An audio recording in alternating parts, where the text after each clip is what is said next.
सभी गुरु प्रेमियों को सादर जय गुरुदेव। प्रेमियों, क्या आप जानते हैं कि हम जिस दुनिया को अपना घर समझ बैठे हैं वो असल में एक परदेश है। बाबा जय गुरुदेव जी महाराज ने आने वाले समय के लिए एक भयानक चेतावनी दी है।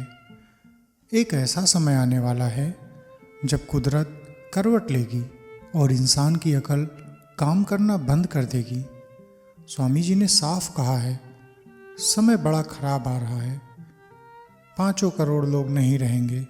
कुदरत ऐसा उलट पुलट मारेगी कि संभलने का मौका नहीं मिलेगा। हम अपने शरीर को सजाने में लगे हैं, लेकिन यह शरीर तो किराए का मकान है। मकान मालिक यानी काल भगवान ने अगर नोटिस दे दिया तो 1 मिनट भी नहीं लगेगा, ये शरीर मिट्टी हो जाएगा। न डॉक्टर बचा पाएगा, न दौलत काम आएगी। जब यमराज का बुलावा आएगा सब यहीं छूट जाएगा। तो फिर उपाय क्या है? कैसे बचेगी ये जीवात्मा 84 के चक्कर से? आज के इस दुर्लभ सत्संग में स्वामी जी ने उसका राज खोला है, जिससे आप इस परदेश से अपने असली घर जा सकते हैं। 2026 की भविष्यवाणी और जीवात्मा को जगाने का ये सबसे शक्तिशाली सत्संग है जो आपकी आंखें खोल देगा। पूरा सत्संग बहुत ध्यान से सुने, क्योंकि एक एक शब्द आपकी ज़िंदगी बदल सकता है। ऐसे ही रूहानी संदेशों के लिए आपके अपने चैनल जय गुरुदेव इंस्पायर्स भारत को अभी सब्सक्राइब करें, वीडियो को लाइक करें, कमेंट में जय गुरुदेव लिखकर अपनी हाजिरी अवश्य दर्ज करें। जय गुरुदेव। नर नारी बच्चे और बच्चियों, जिस जगह पर आप रह रहे हो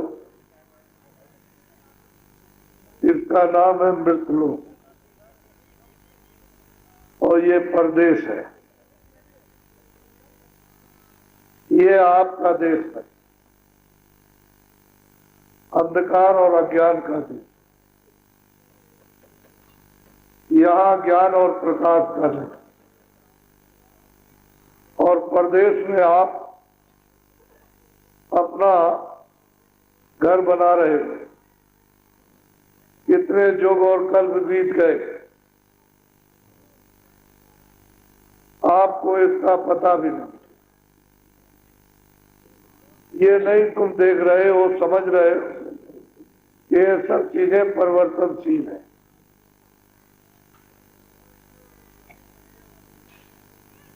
यहां कोई चीज स्थिर नहीं रह सकती, ना रह सकेगी। ऐसे देश में अड्डा जमा रहे हो, परदेश में आए हो, समझदारी से रहो, समझदारी से देखो, समझदारी से चलो और अपने देश की तलाश करो, अपने घर की, अपने उस प्रभु की, उस पिता की खोज करो कि वो मिल जाए। इस परदेश में आपका पिता नहीं है, ना आपका देश है। इसलिए तुम रोते गाते हो, तुम झगड़ते हो, मारते हो, पीटते हो, गाली गलौज करते हो। ये आपका घर। प्रदेश में उसने एक कानून बना दिया, एक नियम बना दिया है कि जो मेरे नियम का उल्लंघन करेगा उसको सख्त सजा दी जाएगी। उसने 4 खाने, 84 लक्ष्योनियां अर्थात उसने नर्क बनाए और मनुष्यों को पूरा अधिकार प्रदेश में दे दिया कि तुम अच्छा से अच्छा करो, बुरा से बुरा करो। हमारी तरफ से कोई भी रोक टोक नहीं है। ये प्रदेश का मालिक अलग है, उसने नियम बनाया और आपको अधिकार दिया। जब अधिकार आपको दे दिया और रोक टोक नहीं है तो आपको समझना चाहिए था। ये बताया गया था कि जो जो करेगा उसका फल उसको भोगना पड़ेगा, अच्छे का अच्छा और बुरे का बुरा। तुम नहीं देखते हो लूले लंगड़े, अंधे बहरे, गरीब और तरह तरह के रोगी बीमार, तुम देखते नहीं हो पशु पंछियों में लूले लंगड़े अंधे बहरे, तुम जानवरों में नहीं देखते हो। उसने ये जेल खाने बनाए। तुम मनुष्य है, शरीर में जो जो गलतियां करोगे वो उसमें सजा दी जाएगी, वो आपको छोड़ नहीं सकता, उसका नियम बनाता। फिर तुमको कितना दुख मिलेगा, रोगे चिल्लाओगे, कोई सुनेगा नहीं, कोई आवाज नहीं पहचानेगा, कोई खाना नहीं देगा, पानी नहीं देगा, दवा नहीं देगा। किए हुए कर्म का आप दंड पाओगे। ये परदेश है। जो महापुरुषों ने आपको जो संदेश दिए, जो आपको याद कराया, उसकी कोई तलाश करना चाहिए। लेकिन रामायण को भूल गए और जो उपदेश किया था आध्यात्मिकवादियों ने, योगियों ने, ज्ञानियों ने, महापुरुषों ने, उसको भी भूल गए। अब परदेश में यहाँ अपना घर बसा है। तुमको ये मालूम नहीं है कि कितने पुण्य किए होंगे, कितनी तपस्या की होगी सतयुग में, त्रेता में, द्वापर में, उन सब का पुण्य जमा हो गया तो मकान मालिक ने आपको मौका दिया, अवसर दिया है कि लो अब की बार तुमको अनमोल ये मनुष्य शरीर देता हूं, इसकी कोई कीमत नहीं। सारे संसार का धन, हीरे जवाहरात, सोना चांदी रख दिया जाए और कहा जाए कि इस बच्चे को, इस बुढ़े को, इस जवान को खड़ा कर दो, तो नहीं खड़ा कर। ये मनुष्य शरीर अमूलक है, उसने आपको थोड़े दिन के लिए दिया। जब उसने धरोहर आपको दी है थोड़े दिन के लिए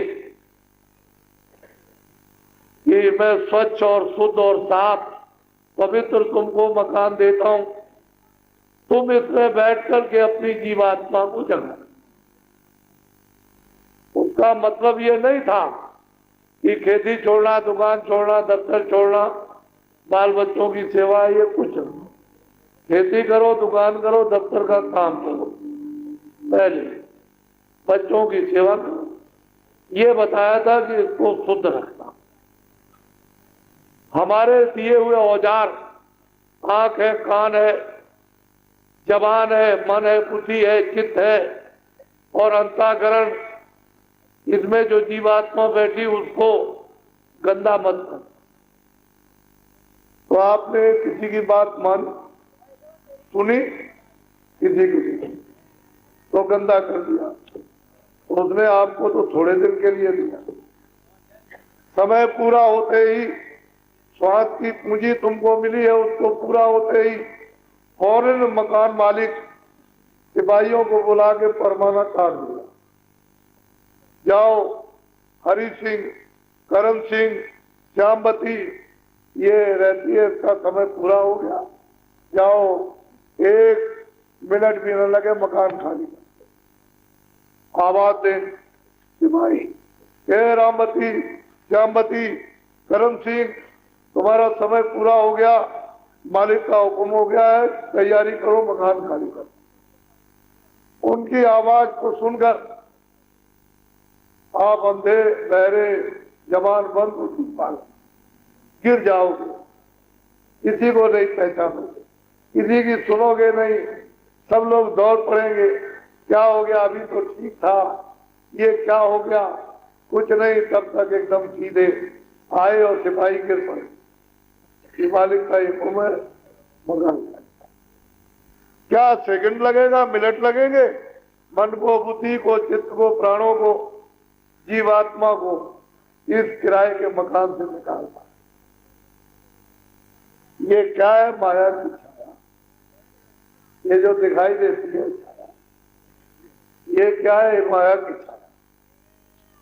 इस छाया से इसकी रक्षा करो। खाना भी दो, कपड़े भी दो, दवा भी दो। मना कौन करता है? इसकी रक्षा करो, इसको निरोगी रखो, रोगग्रस्त न हो जाए। और बच्चों की सेवा, ये अपनी ड्यूटी पूरी कर लो। ये कौन कहता है कि तुम लाख छोड़ दो, करोड़ छोड़ दो और 1000 बीघा छोड़ दो, तुम 100 मकान रखो, तुम दुनिया की दौलत रखो, लेकिन ये तो समझो कि छाया है, किसके काम आने वाली है? ये क्या है? पंचभौतिक शरीर, ये छाया। इस छाया की इसलिए मलम पट्टी करो कि इसमें चेतन जीवात्मा भगवान का अंश मत है। इसलिए फिर इसी में इस जीवात्मा को जगा लो और मौत मरने के पहले भगवान के पास जहां से आए हो, ये तो याद हो, ये तो तुम्हारा घर ही नहीं है, ये तो दंड है, सजा है। ये कारागारों में ये आपका घर है। अगर आपका घर होता तो आप हमेशा, तो इससे काम हो, समझ बूझ करके छाया है। जब इसमें से जीवात्मा निकाल दिया तो मकान ये पड़ा है, ये इसके काम आएगा या ये इसके काम आएगा? कपड़ा डाल दोगे, घृणा हो जाएगी, ले चलोगे, गड्ढा खोदोगे, लकड़ी रखोगे और जला के खाक कर दोगे। ये अंतिम काम। तो आपने क्या पीछे वालों को नहीं देखा? कितनों को कंधों पर उठा करके ले गए हो, ये नहीं याद किया आपने? समझदारी से नहीं सोचा कि इनकी बारी आ गई तो मेरी भी आने वाली है, तो आप भूल गए। क्या कहते हैं? नहीं, मेरा क्या, मेरे लोग, ये सब सामान तुम्हारा कुछ, ये भी तुम्हारा। इससे संबंधित जो तुमने इकट्ठा किया वो भी तुम्हारा। काम ले लो, इसको भी छोड़ दो, ये भी छोड़ दो। नहीं, ये तुम्हारा, ये तो जिसका है उसका, वो अपना ले लेगा। तुम अपना काम कर लो दूसरे मकान में। तो आपने इसकी फिक्र इसकी चिंता। किताबों में क्या लिखा था? महात्मा के पास जाओ, ज्ञानी के पास जाओ, तत्वदर्शी के पास जाओ, ब्रह्मदर्शी के पास जाओ, जो उससे मिला हुआ उसको पा चुका है उसके पास जाओ। तुम अज्ञानी हो, तुम भूले हुए हो, तुम अंधे हो, तुम बहरे हो, तुमको दिखाई नहीं देता है, सुनाई नहीं देता तुमको। उनके पास जाओगे तो तुमको ज्ञान, शक्ति मिले, आनंद मिलेगा। आपने उनकी खोज तलाश की, ऐसे ही समय बिता दिया, इसी में सब बेकारों में, बुराइयों में बिता दिया। क्या आपको ठीक है?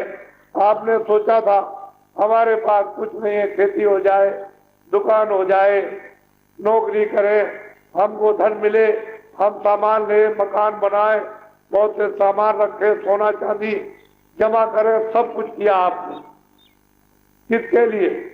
सुख, शांति के लिए, आराम। तो फिर आपको दुख क्यों मिला? अशांति क्यों मिली? क्लेश क्यों, बीमारी क्यों मिली? आपने तो साधन किया था सुख का, मिला क्या? दुख, क्लेश मिला, रोग दोग मिल गए। तो इससे ये मालूम हुआ है कि आपने जो मेहनत की है वो व्यर्थ, समझ बूझ के मेहनत नहीं की, अनजान में की। समझ बूझ के करते तो फिर ये बात खेती करते, दुकान करते, दफ्तर का काम करते, मजदूरी करते, बच्चों की सेवा कर लेते और ये समझते हैं कि कुछ नहीं, ये भी कुछ नहीं है, ये तो थोड़े दिन के लिए मिला है अपना काम करने के लिए, अपनी जीवात्मा को जगाने। तो आपने समय चला गया। मालूम है आपको, महात्माओं ने कहा है कि बचपन में कुछ नहीं कर सकते हो, किशोर अवस्था पढ़ने लिखने की होती है, उसमें भी कुछ नहीं। जवानी आती है, व्यापार करो, नौकरी करो, खेती करो। जवानी में बाल बच्चे पैदा करो, शादी करो। बुढ़ापा आ जाएगा तो हाथ पैर थकेंगे, आंखों से दिखाई नहीं, कानों से सुनाई नहीं, चला नहीं जाएगा, बीमारी हो जाएगी, तो बचपन में कुछ नहीं कर सकते हो और बुढ़ापे में कुछ नहीं कर सकते हो। अगर आपको अपनी आत्मा का कल्याण करना है तो जवानी में खेती भी कर लो, दुकान भी कर लो, दफ्तर का काम, बच्चों की सेवा भी कर लो, सब कर लो और आत्मा को भी जगा लो। दोनों काम जवानी में करना, आत्म कल्याण भी हो जाए और लोक कल्याण भी हो जाए। और ना आपने इधर का कुछ कर पाया और ना उधर का, बस ऐसा समय निकाल, जो अमूलक समय था वो निकल गया। अच्छे दिन पीछे चले गए, खराब दिन हो गया।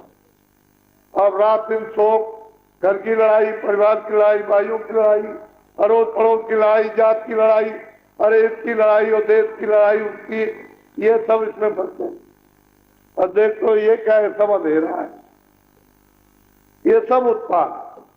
तुमको नहीं मालूम है कि दो ही जातियां रहती, एक सवर्ण और एक अवर्ण। जिन पर अज्ञान का आवरण पड़ा हुआ हो अवर्ण, जो अवर्ण को हटा चुके हो सवर्ण, तो सवर्ण तो होते थे ज्ञानी, अवर्ण अज्ञानी।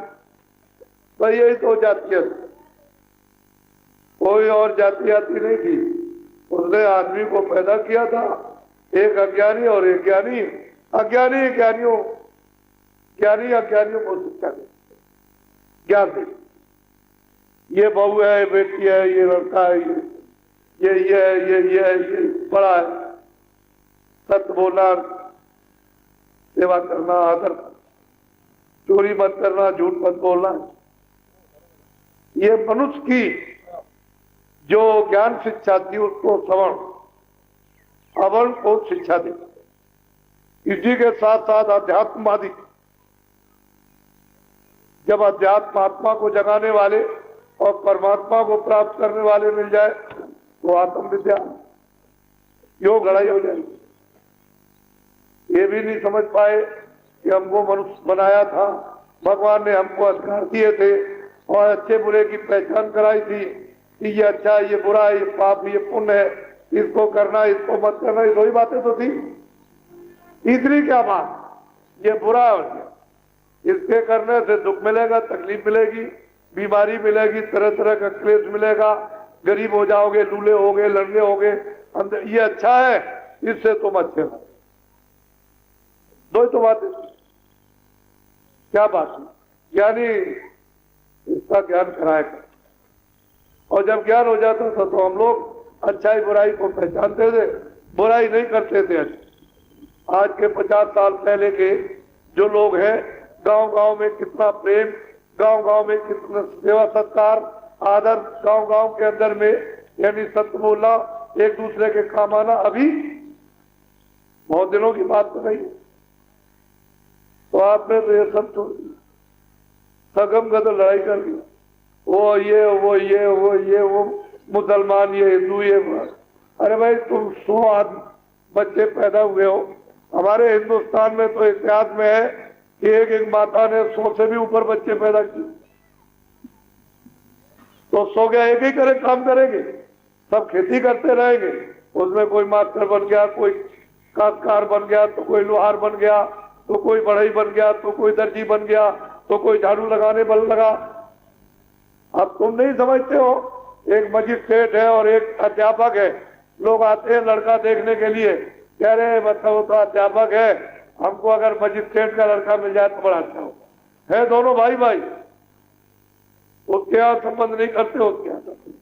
अरे मतलब ये अध्यापक है और इसके बाद 2 बीघा जमीन इसी का भाई है, इससे संबंध नहीं करेंगे, अध्यापक फिर भी ठीक है। तो तुम वहीं से छोटा करने लगे। तो किसने छोटा किया? आपने किया। भगवान की तरफ से और ज्ञानियों की तरफ से कोई छोटा नहीं बना, लेकिन आपने तूफान खड़े कर दिए। तो इसमें आप गिर गए, भूल गए। अब ये जीवात्मा बेचारी, जिसको एक मौका, एक अवसर दिया गया, इसको यहाँ से निकलने का, यानी निर्बंधन होने का, भवसागर नदी से पार जाने का, मुक्त होने का, जन्म मरण की पीड़ा से छूटने का, वो तो सब बस खाते और सो जाते बच्चे, इतनी मंजिल है। अरे ये तो जानवर भी खाते, वो भी खा लेते हैं, बच्चों को पैदा करते हैं, दूध पिलाते हैं, चाटते हैं, प्यार करते हैं, बैठा लेते हैं, उनको भी रहता है कि हमारे बच्चों को कोई मारे नहीं, काटे नहीं। और आप मनुष्य हो, आप तो सबसे ऊंचे, भगवान ने आपको पांचों तत्वों की बुद्धि दी है कि भूत का, भविष्य का, वर्तमान का सब कुछ आप सोचो, तो आप उस बुद्धि से भी सोचो। ये परदेश, मैं तो कुछ बताने के लिए आया, कुछ आपको दे दूं इसलिए आया, मुझे कुछ आपसे लेना नहीं, मेरा कोई, मेरे स्वार्थ की कोई बात हो, एक मत मानिए, और तुम्हारे सब हित की हो, तुम्हारे शरीर की हो, परिवार की हो, बच्चों की हो, आत्मा की हो, लोक की हो, परलोक की तो पियो। अरे भाई, तो जो तुम्हारी धर्म पुस्तकों में कहा गया है कि महात्माओं की खोज तलाश करो, उनकी करना चाहिए, उनको ढूंढना चाहिए था। राजा राज छोड़कर, सब खजाना छोड़कर, सब छोड़ के जंगल में नंगा पैर घूमता रहे, और वो तलाश तभी तो नहीं उसको महापुरुष मिले, ऐसे मिलते, ऐसे नहीं मिला। तो आप लोगों ने तो अभी ये सब कुछ नहीं समझा, तो आगे बड़ी तकलीफ आ रही, बड़ा संकट। क्या बताया क्षणों में क्या हुआ। कृष्ण भगवान समझाते ही समझाते रह गए, अरे भाई मेरी बात को मान लो, और मानव धर्म का तुम लोग पालन कर लो कम से कम, नहीं तो पीछे तुम पछताओगे। तो कह लगे वो तो जो कुछ होगा देखना। एक भी बात नहीं, न कौरवों ने मानी न पांडवों ने मानी। वो देखते देखते देखते देखते जरा सी देश में कुदरत ने चमत्कार दिखा, 56 करोड़ यशवंतियों का। तुमको नहीं मालूम, किताबों में लिखा है, जब जब होए धर्म की हानि बाढ़े सुरमा मन। अब क्या है, धर्म गया, कर्म गया, सत्य गया, न्याय गई, दया गई, सेवा गई, सत्कार गया, मान सम्मान सब हजम नहीं करेगा, उबाल हो जाएगा। तो ये कुदरत अपने में हजम कर लेगी, ऐसा उबाल मारेगी, कुछ का कुछ क्षणों में होगा। समय बड़ा खराब, आगे समय बहुत खराब आ रहा, आपको उसका अनुमान नहीं, लोगों के दिल दिमाग में भी नहीं है कि ऐसा खराब समय आ रहा। दुनिया, सारा विश्व चकाचौंध हो जाए। तो मैं तो ये चाहता हूं कि आप जो समय बचा हुआ चलते चलाते कुछ अपनी जीवात्मा के लिए भी कुछ, क्योंकि ये तो मेहनत आपने जो कुछ भी की है वो तो इसके लिए। तो मैंने तो नहीं कहा कि फेंकी, आप इसको रखो, लेकिन जो इसमें जीवात्मा है उसके लिए आपने आज तक कुछ, उसके लिए भी कुछ कमा कर जमा कर लीजिए। जब ये सब कुछ और ये छोड़ करके जब विवश होकर के लाचारी में हुक्मनामा आएगा और जब आपको जबरदस्ती से निकाला जाएगा तो जल मत बढ़ाए तो सह दुख होई। वो कोई लिख नहीं पाता, इतनी पीड़ा हो जलने की और मरने की। उसके लिए महात्माओं ने कलम छोड़ दी। तो कुछ जीवात्मा के लिए भी कुछ जमा कर लीजिए। जब ये यहाँ से चलने लगे, निकाली जाए, तो हमारे पास में धन जीवात्मा का जमा रहे, तो जन्म की पीड़ा, मरण की पीड़ा, 84 का चक्कर, नरकों की आत्माओं से बचत हो जाए। तो कुछ कर लो, चलते चला, अच्छा रहेगा। ये समय बड़ा खराब, तो मैं कुछ आपको दूंगा, घबराओ मत। वैसे हमारे धर्म पुस्तकों, ग्रंथों ने बताया कि आप शाकाहारी रहो। छोटा बच्चा होता है 2 महीने का, 4 महीने का, तुमने देखा होगा जब वो जीवात्मा निकाल दी जाती है तो माता कितना विलाप करती है, लेकिन घर में नहीं रख सकते वहां। उसको ले जाओगे कपड़ा डालकर और चले जाओगे आंसू बहाते हुए, और वहां नदी में या किसी तालाब में या गड्ढा खोद के गाड़ दो। घर में आओगे, कुएं पे जाओगे कहीं नल पर, तो फिर कपड़े धोगे, स्नान करोगे। भाई पूछा किसी ने क्यों धो रहे, कह लगे शुद्ध हो रहा। क्या कर रहे तुमने, अशुद्ध क्या किया? कह लगे वो लड़कियों को फेंक क्या, वो क्या था? कह लगे मुर्दा था, मिट्टी। अरे भाई मिट्टी थी, मिट्टी तो मिट्टी है, मुर्दा तो मुर्दा ही होता। आदमी का मुर्दा, आदमी का मतलब है मिट्टी, पशु का मुर्दा, पंछी का मुर्दा, कीड़ों का मुर्दा, उसको मतलब घर में रखा जाता है, बाहर घर में मत रखो, शाकाहारी मत। एक बात, अनाज सब्जी फल गीले सूखे 100 बार खाओ, घी दूध जो है 100 बार खाओ, 100 कपड़े रोज बदलो। वो आपकी, मैं आपको ये कह दूं कि नंगे हो जाओ तो मत हो। शाकाहारी, बीड़ी तंबाकू सिगरेट हुक्का पियो, मैंने तो कभी नहीं पिया, लेकिन और कोई ऐसा नशा मत करो जिससे तुम्हारी बुद्धि पागल है। और तुम चले जा रहे हो, सामने खंबा खड़ा, उसी में लड़ गए, या गड्ढा उसी में पैर चला गया तो नीचे गिर गए, टांगे टूट गई, ऐसा नशा कोई नहीं।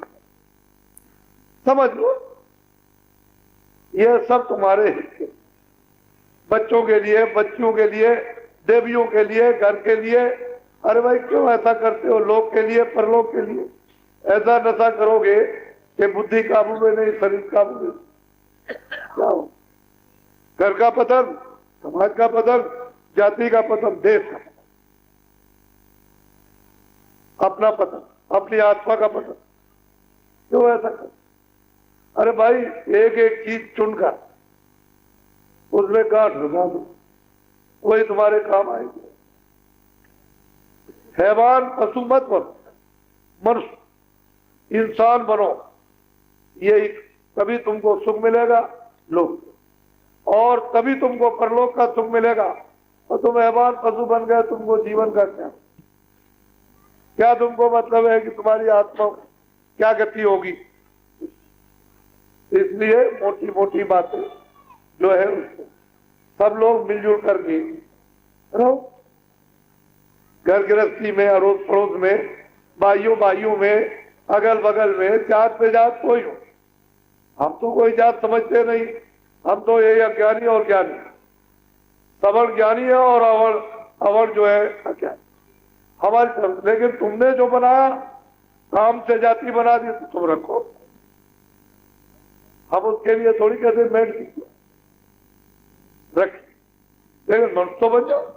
मनुष्य के एक ही गुण है कि दया हो, सत्य हो, सेवा हो, दया हो, आपस में एक दूसरे का आदर सत्कार, जो सद्गुण है मनुष्य की, वो आना।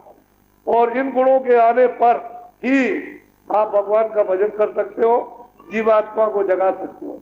तुम्हारे अंदर तो खजाना भरा हुआ।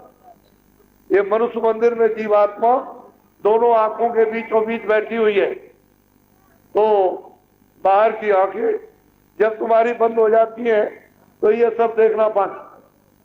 तो जीवात्मा की आंख बंद हो गई, क्या नाम शिव नेत्र, तीसरा नेत्र, दिव्य दृष्टि तुम्हारी बंद हो गई तुम्हारे कर्मों से, तो तुम भगवान की सृष्टि को और देवताओं को, भगवान को इसलिए नहीं देख सकते हो जब तक तुम्हारी आंख न बन जाए। अब तुम किसी के पास जाओ तो ऑपरेशन कर दे, ऑपरेशन। डॉक्टर जानते हैं ऑपरेशन क्यों? कि खराब पर्दा उतार दो, जो अच्छा रहता है उसको छोड़ देते, ऑपरेशन। महात्माओं के पास जड़ी बूटी है तो वो लगा देंगे, तो मतलब यह है कि अंजन लगाते ही दिव्य ज्ञान चक्षु शिव नेत्र जब खुल जाएगा तो यही से स्वर्ग में, वैकुंठ में, सूर्य लोक में, चंद्रलोक में जाओ। यही से जाने का रास्ता। नारद भी गए यही से, और ब्रह्मा भी यही से गए, विष्णु भी यही से गए, और शिव भी यही से गए, और मीरा भी यहीं से गई। तुम सतयुग का बात, त्रेता की और द्वापर की और कलयुग की, तो मैं बहुत सी चीजें आपको बता दूं। यहीं से जाते हैं, अब भी जाते हैं। लेकिन जब ऑपरेशन वो ये डॉक्टर ने कि ये लोहे वाला लगा दिया, वो अलग दवा, वो औषधि अलग है, औजार अलग, और इनके पास है इस शरीर का, इसका तो पंचभौतिक का कर देंगे, लेकिन वो जीवात्मा का ऑपरेशन नहीं हो। तो तुम्हारे पास तो सब कुछ खजाना है, जीवात्मा भी है तुम्हारे पास, और मतलब यह है कि जीवात्मा का भंडार भी भरा हुआ, उसकी शक्ति का, ज्ञान का, आनंद का, सब कुछ है। लेकिन तुम सब कुछ होते हुए अज्ञानी बन करके तुम वो ममता मालूम है, मोह सकल व्याधन कर मूला, सब व्याधियों का मूल मोह। इतनी व्याधियां, एक दो बेहोश कर देता है, सन्नपात हो जाता है। किसी की बात सन्नपात में सुनने को मिले, समझोगे न, सुनोगे न समझोगे, क्यों सन्नपात है, तो सन्नपात आया हुआ। इसे तुमको क्या मालूम है कि मनुष्य शरीर क्या है? ये ऐसे मिलता है, इतने युग तुमने कष्ट उठाए, तब ये पुण्य जमा हुआ है, और उससे आपको ये दिया। ये एक नौका है जिस पर जीवात्मा को बैठा दिया।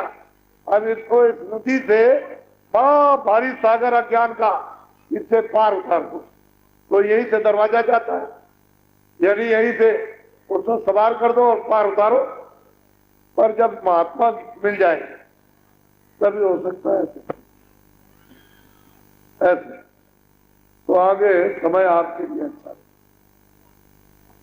ये सारे विश्व के लिए बहुत ही खराब समय आ रहा है, और सारा विश्व रोएगा, भारत भी रोएगा, क्योंकि आपने धार्मिक भूमि को, कर्म भूमि को वो भूमि बना दी। भोग हो, इंद्रियों के भोग हो, वहां जान पहचान ये वो कुछ, जैसे और देश अन्य देश भारत को छोड़कर के भोग भूमि थी, और ये धर्म भूमि थी, कर्म भूमि। तो यहाँ कर्म करते थे, धर्म करते थे, यहाँ अच्छा बुरा समझा जाता है, बाहर में भोग भोगा जाता, इंद्रियों के भोग। तो आपने इसको भोग भूमि बना दिया, तो पलटा खाएगा, उलट पलट होगी। और ऐसे वैसे नहीं, ऐसी चीजों से उलट पुलट होगी जो आपकी समझ में नहीं आती। तो अब मैं आपको कुछ देना चाहता हूँ, वो दीजिए, क्योंकि मेरे पास समय नहीं है। मैं तो अचानक में मथुरा से निकल पड़ा हूँ कि अच्छा चलो भाई, लोग बहुत चारों तरफ चिल्ला रहे, तो निकला कि अच्छा चलो आगे, तो लोगों को समय मिल जाएगा। लेकिन जो जल्दी आया हूँ जयपुर में, ये शाम को ही सूचना दी और पहुंचा, तो इधर आपके मालपुरा इधर कार्यक्रम करता हुआ आ रहा। 30 तारीख से शाम से कार्यक्रम कर रहा। आज मतलब यह है कि 2 तारीख, आगे भी इसी तरह से कार्यक्रम 1 महीने का, अभी तो 1 महीने का है, पर बाद में बढ़ भी सकता है। तो लोग बड़ी मांग कर रहे हैं, और अब चाहते भी हैं कि हमको कोई सही दिशा, सही रास्ता हमको मिल जाए, घर का, गृहस्थी का, काम काज का, देश का एक सही रास्ता मिले। तो अच्छे लोगों की तो जरूरत आपको घर में भी है, समाज में भी है, जाति में, स्कूल में भी है, हर जगह, दुकान में भी, दफ्तर में भी अच्छे आदमी चाहिए। अच्छा नहीं मिलेगा तो फिर बड़ा मुश्किल है। तो फिर महात्मा कोई मिल जाए, कोई दाढ़ीवाल का नाम तो महात्मा है कि बहुत मतलब ये सोना चांदी उसको महात्मा है, उसका नाम महात्मा नहीं। तो सारे संसार की जमीन दे दो, उसका नाम महात्मा नहीं। जिन्होंने अपनी जीवात्मा को जगा लिया और भगवान का साक्षात, जैसे हमारी दोनों आंखें आपको देख रही और आप हमको देख रहे हो, भगवान भी ऐसे ही दिखाई देता।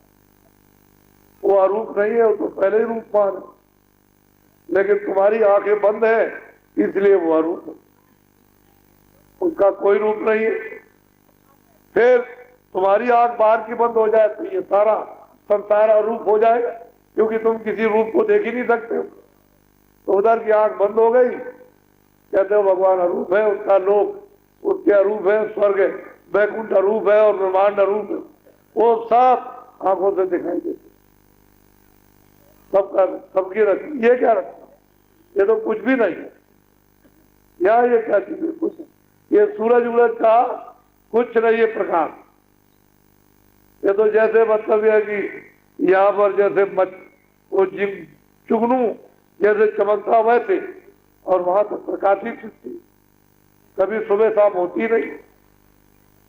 सूरज न डूबता है न निकलता है वहां, न इस तरह की मारदास, न हिंदू मुसलमान, न मस्जिद और मंदिर, न कपड़े पहनो न दफ्तर। अरे वहां तो बड़े ही स्वच्छ और पवित्र लोग, और रचना एक से एक अद्भुत अद्भुत। क्या क्या रचना? कुछ तो देखते ही रहो। ऐसे ऐसे वृक्ष हैं, जैसे सारा संसार, ऐसे ऐसे वृक्ष तो कितने खड़े, अनगिनती। अरे भाई तुम्हारे ही यहां से नस्ता जाता, तुम्हारे ही मनुष्य शरीर से, लेकिन अब तुमको उसका भेद नहीं मालूम, उसका राज नहीं मालूम। जो गोपनीय है, जो उसका राज है, न मुसलमानों को मालूम न हिंदुओं को, और झगड़ा कर रहे हैं। कोई इस पर मर रहा, कोई इस पर मर रहा।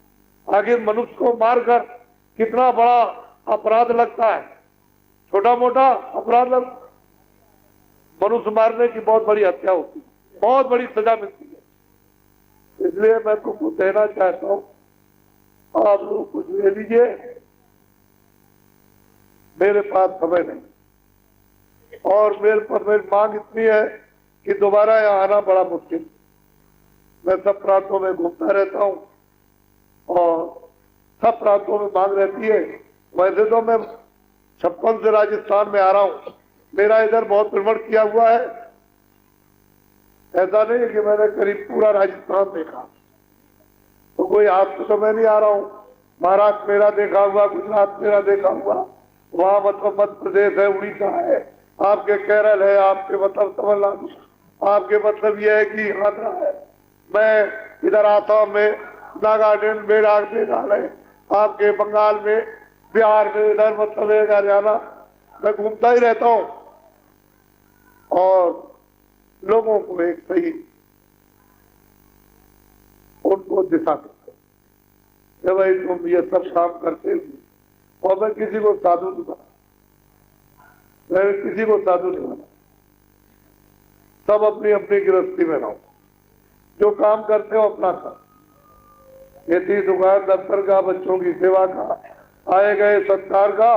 उनसे बस इतना ही कहता हूं कि जब तुम्हारे पास कोई भी समय ना हो, चारपाई पर सोने जाओ, तो सोने के पहले 15 मिनट हमको समय दे दो। 23 घंटे तो आप अपने काम के लिए समय निकालो, और 1 घंटे के लिए आत्मा को जगाने के लिए, भगवान की प्राप्ति के लिए समय अलग कर दो। 1 घंटा अलग करो, 23 घंटे इसके लिए, और 1 घंटा जीवात्मा, और उसमें भी एक साथ नहीं, कभी 2 मिनट, कभी 5 मिनट, कभी 10 मिनट, सुबह, कभी रात को, कभी शाम को, कभी किसी टाइम पर, कभी किसी टाइम पर, सब मिलाकर एक। अब इतना नहीं तुम समय अपनी जीवात्मा के लिए निकाल के दे सकते हो, तो आप क्या करें? फिर तुम्हारा दुर्भाग्य, फिर गए मनुष्य शरीर, ये तो डाल टूटी, फिर ये मिलने वाली, ये मानो शरीर हाथ से गया तो दोबारा फिर नहीं मिलता। ये घर की बात आपकी नहीं है, इसलिए आप लोग इस पर विचार करो, और जो असली चीज है उसको दे। तो मैं आपको कुछ दूंगा, नामदान दूंगा आपको, आत्मा का सबसे बड़ा धन। कई एक जो सादे कपड़े पहने नामदारी, 5 नाम,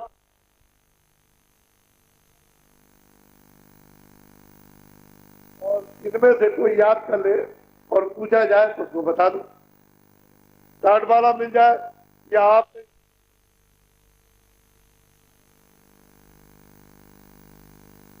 कभी कुछ किया इस तरह से, कभी मतलब यह भजन पर बैठे नहीं बैठे, ऐसा कभी ध्यान किया, कभी नहीं। शुरू शुरू में ऐसा होता, लेकिन जब करने लगोगे तो शुरुआत हुई। ये इनको आपको याद करा। मैं रात को यही रहूंगा। आप तो अपनी अपनी जातियों में हिंदू है, मुसलमान है, सिख है, ईसाई है, उनमें भी बहुत सी जातियां, मुसलमानों में, सिखों में भी बहुत सी जातियां, हिंदुओं में भी बहुत सी जातियां हैं। तो आप अपने अपने में रहो, लेकिन सवाल और सवाल, एक ज्ञानी और दूसरा अज्ञानी। ये इसलिए था कि आपको ज्ञान दे, जब ज्ञान दे देंगे, ज्ञान मिल जाएगा तो आप भी सवर्ण हो गए। तो आप जो लोग बच्चे पैदा, बच्चियां पैदा जो अज्ञानी, उनको ज्ञान दो। जब उनको ज्ञान मिल जाए तो सवर्ण एक तरफ से आते जाए, दूसरी तरफ खत्म होते जाए, क्योंकि यही तो जन्म और मरण। जो आएगा आवरण, जो यहां रहेगा ज्ञान देगा उसको। जब दोनों अज्ञानी हो जाओगे तो क्या मार काट, फिर बेइज्जती हो जाएगी, अब गाली गलौज। तो ये ज्ञानी और अज्ञानी, इसमें लड़ो झगड़ो मत। छुआछूत किससे थी? चोरी से थी, झूठ से थी, धोखे से थी, मारपीट से थी, गाली गलौज से थी। अरे भाई, बुरी संगत से, चोर की संगत चोर, डकैत की संगत डकैत, झूठे की संगत झूठे। तो ये बच्चों को रोका गया था, बच्चे बच्चियों को, कि वहां सोबत संगत में मत बैठना, नहीं तो बुरा गाली सीख जाओ, अपमान सीख जाओ। तो आप बच्चों को रोकते। इसी तरह से आत्म कल्याण के लिए रोका जाता है कि बुरों की संगत मत करो। अच्छे लोगों की, जो दिन में काम करते हैं ईमानदारी मेहनत के साथ, खेती दुकान दफ्तर का काम, और बच्चों की जो सेवा करते हैं, और फिर आदर और सत्कार, प्रेम और दया जो रखते हैं, ऐसे लोगों की संगत करते हैं तो बुरा हो। तो यही तो छुआछूत और क्या, छूत लग गई बुरे हो जाओ। अच्छे लोगों के पास बैठोगे छूत छूट जाएगी। यही तो बात हो। तो लड़ो झगड़ो मत, सब प्रेम आपस में मिलजुल करके रहो, एक दूसरे के काम आओ। हिंदू उनके, मुसलमान उनके, सिख उनके, ईसाई उनके, एक दूसरे के काम आओ।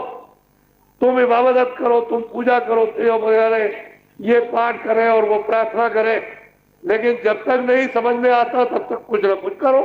पर रास्ता तो सबका एक ही आने का, एक ही जाने।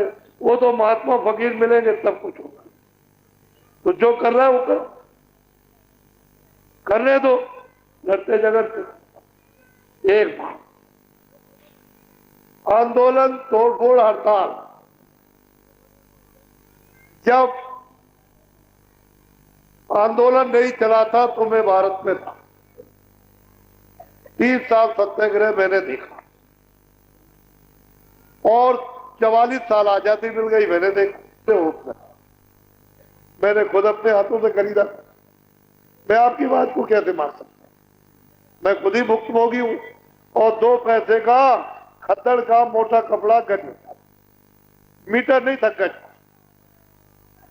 2 6 पैसे मजदूर को मजदूरी, और सब बाल बच्चों का पालन पोषण करता था। और कोई अतिथि आ जाए, भूखा प्यासा साधु या कोई भी भिखारी आ जाए, उसके दरवाजे तो भूखा नहीं जा सकता। ये मैंने देखा।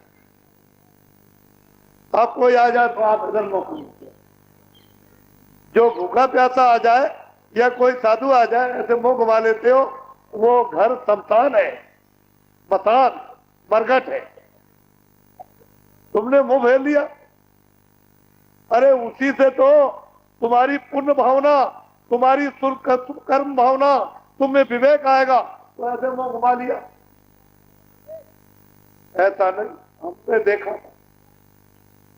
अब ये क्या हो गया? हमने कहा था लोगों से कि आंदोलन, तोड़फोड़, हड़ताल, ये आपका उद्देश्य पूरा हो गया। राज मिल गया, फौज मिल गई, फाटा मिल गया, तुमको खजाना मिल गया, तुमको किताबें मिल गई, सब कुछ मिल गया तुमको, काश्तकार मिल गए, खेती मिल गई। अब आप इनको बंद कर। लेकिन आपने 2-4-6 महीने के बाद आंदोलन करो, हड़ताल करो, तो आपने अपने पैरों पर कुल्हाड़ी मारना शुरू कर दी।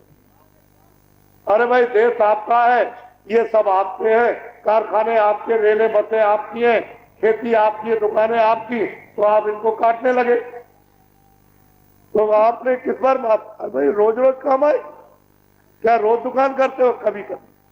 क्या रोज बस में जाते हो? ट्रेन में कभी कभी जब जरूरत होती तब जाते हो। तो जब ट्रेन तोड़ दोगे, बस तोड़ दोगे, दुकान जला दोगे, कारखाना जला दोगे, दुकान नहीं लगेगी, सामान की जरूरत पड़ेगी, बीमार पड़ा है, आपने उस दवा की दुकान को जला दिया और दुकान नहीं है आपके यहाँ देवली में, तो फिर बीमार को दवा कहां से लाओगे? तो आपने कुल्हाड़ी मारी।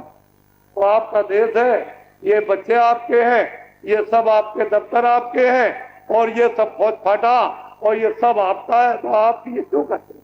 क्या अमेरिका का राज चाहिए?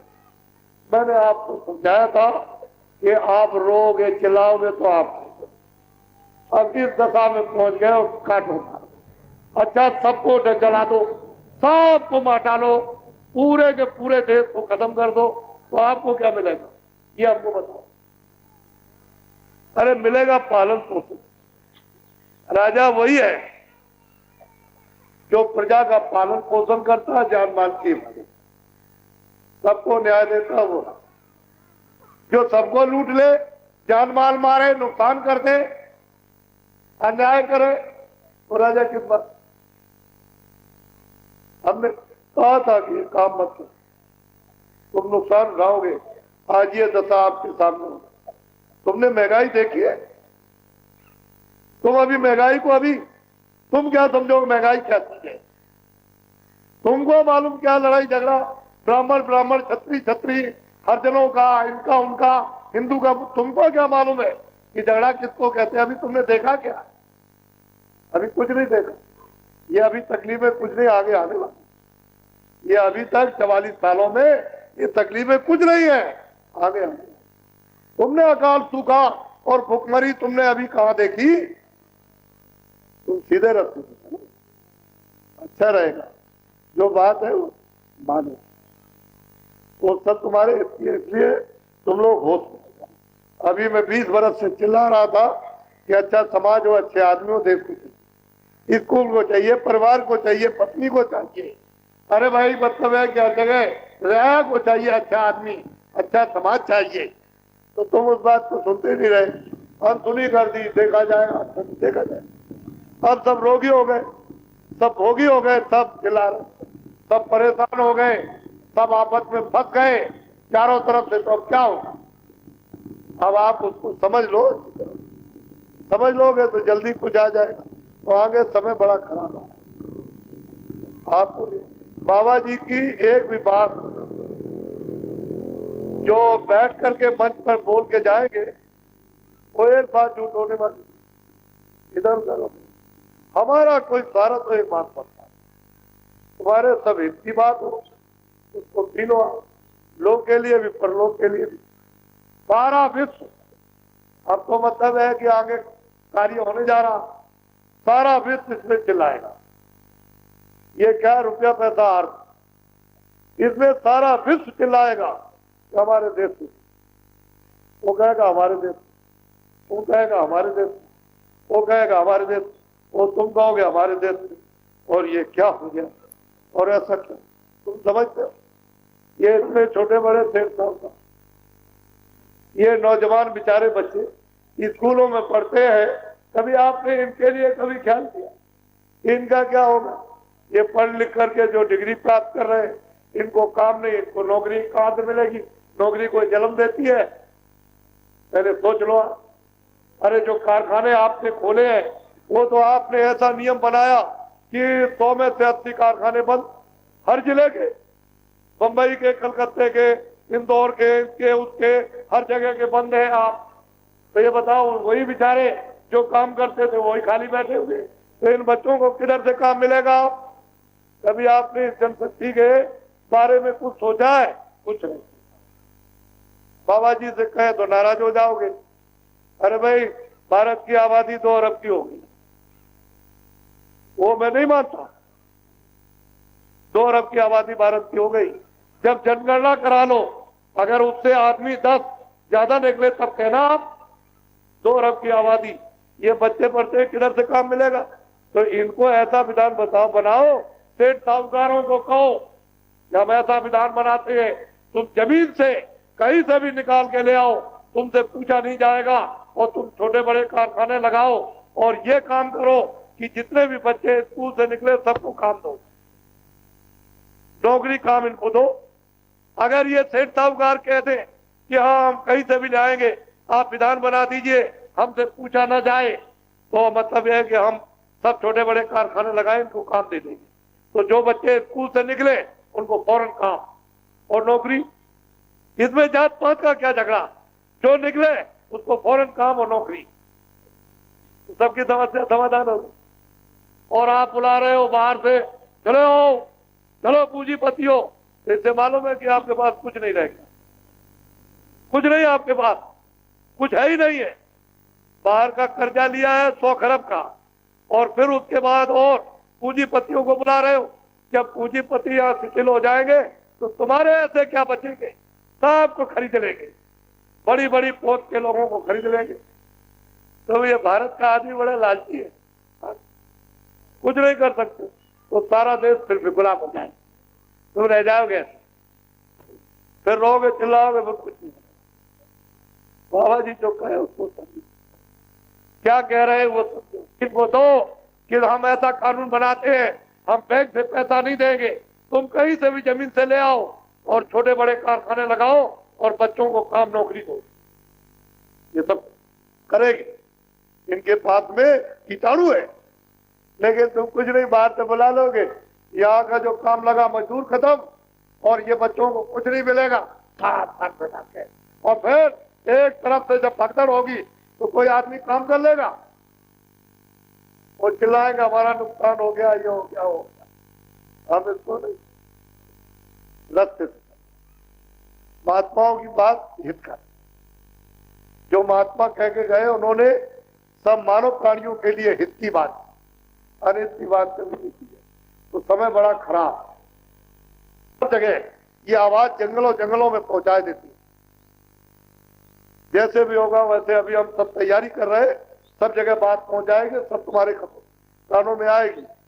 हमारा तो काम यह है कि भाई किसी तरह से आत्म कल्याण, मनुष्य शरीर जा रहा तो शरीर का भी भला हो जाए, जब तक रहे तब तक इसको भी कुछ आराम मिल जाए, इसमें रहने वाली जीवात्मा भी अपना कल्याण कर ले। हम तो इस चिंता और फिराक, हमको तो कुछ चाहिए, और कुछ अगर हमारा स्वार्थ हो, एक बात को समझिएगा, मोटी सीधी सादी ठहर जाओ, तो चुनाव आयोग से घोषणा हुई है कि परिचय पत्र देश में 1 साल में बन जाना चाहिए। आप लोग विद्वानों चुनाव आयोग को लिख दीजिए कि जल्दी से उसका साइज भेज दीजिए, जल्दी से साइज भेजिए, और साइज भेज करके अपने जिले के अधिकारियों द्वारा उसका प्रचार करा दीजिए रेडियो पर, और मतलब है सब जगह, और बता दिए गांव गांव में, और प्रधान के पास में उसका साइज आ जाए। तो आप लोग अपना अपना फोटो, अपने पद का जो भी 8 रुपए या 10 रुपए जो भी लगे अपना बनवा लीजिए, खजाने से एक नया पैसा लेकर अपना फोटो मत खिंचवाइएगा, नहीं बड़ा भारी अपराध आपको लगेगा।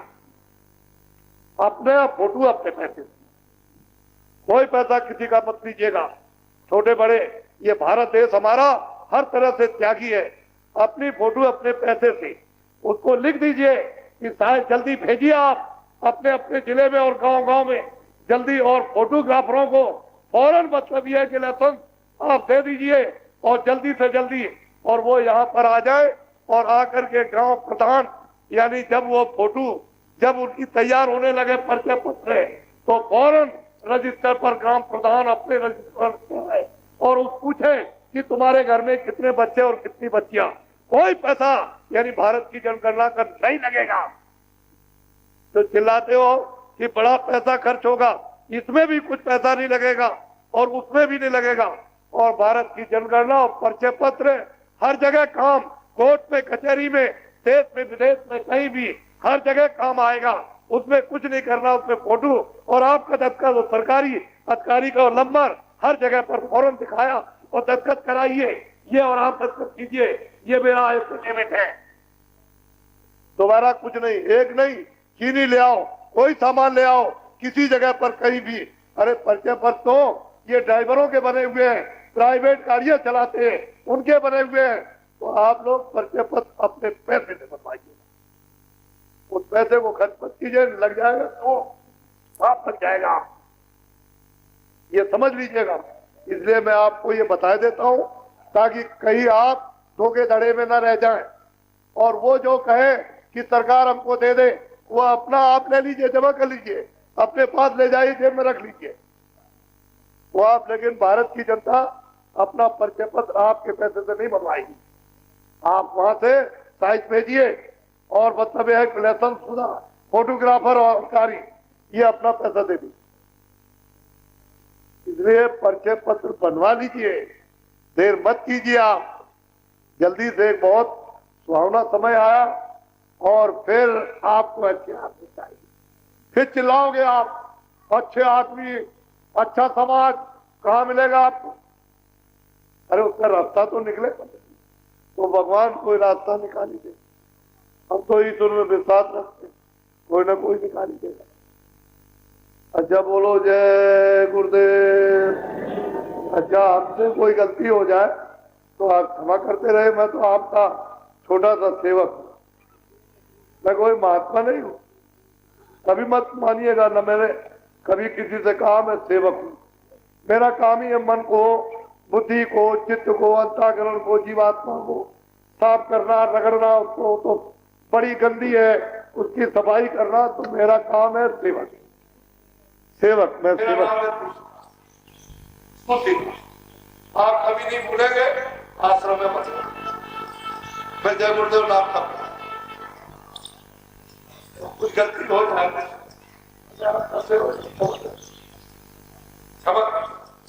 ये आत्मा पानी बहरा था और अंधा था। जब तुझको भेद बताया तब तुझे बताया। अरे तुझे पहले पूछना चाहिए था।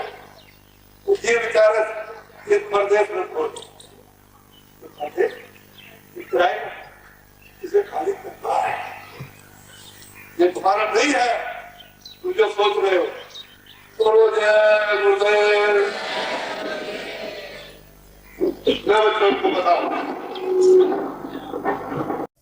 प्रेमियों, आज आपने बाबा जय गुरुदेव जी महाराज के मुखारबिंद से जो वचन सुने, वो सिर्फ शब्द नहीं बल्कि आने वाले समय की एक हकीकत है। स्वामी जी ने हमें चेताया है कि हम परदेश में हैं, ये मृत्यु लोक है, हमारा देश नहीं है। हम यहाँ मुसाफिर हैं। जैसे एक किराएदार को मकान खाली करना पड़ता है, वैसे ही एक दिन ये श्वासों की पूंजी खत्म होते ही हमें यह शरीर छोड़ना पड़ेगा। उस वक्त अगर हमारी जीवात्मा नहीं जागी तो हमारा हाल बुरा होगा। स्वामी जी ने कहा कि भविष्य में समय और खराब होगा, बीमारियां और क्लेश बढ़ेंगे। इसीलिए अब और देर करना समझदारी नहीं। पूरे सत्संग का निचोड़ यही है कि हमें अपनी जिम्मेदारी नहीं छोड़नी है। बाबा जी ने कहा, खेती करो, दुकान करो, दफ्तर जाओ, बच्चों को पालो।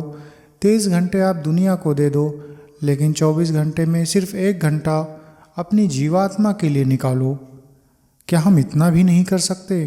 वो 1 घंटा ही है जो मौत के बाद हमारे काम आएगा। बाकी धन दौलत, मकान, ज़मीन सब यहीं मिट्टी में मिल जाएगा।